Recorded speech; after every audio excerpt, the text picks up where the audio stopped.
ದೀಪುಲಿ ಬಲಿಪರ್ವ ತುಳುವರದ್ದು. ಅವರಿಗೆ ದೀಪಾವಳಿ, ನರಕ ಚತುರ್ದಶಿ, ತುಳಸಿ ಪೂಜೆ, ಲಕ್ಷ್ಮೀ ಪೂಜೆ ಇರಲಿಲ್ಲ. ದೀಪುಲಿ ಅಂದರೆ ಭತ್ತದ ರಾಶಿ ಹಾಕುವುದು.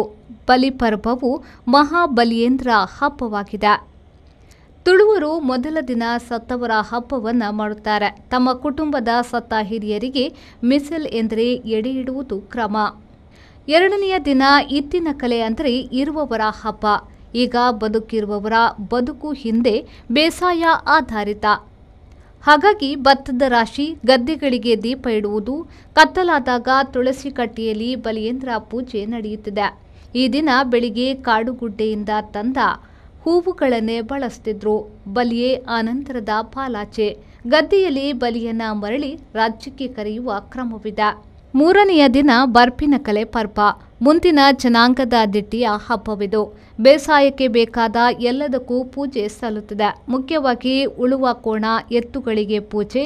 ಅದು ಅನಂತರ ಬದುಕಿಗಾಧಾರದ ಅಂಗಡಿ, ವಾಹನ ಇತ್ಯಾದಿ ಪೂಜೆಗೂ ಮುಂದುವರೆದಿದೆ. ಬ್ಯೂರೋ ರಿಪೋರ್ಟ್, ವಿ4 ನ್ಯೂಸ್, ಮಂಗಳೂರು.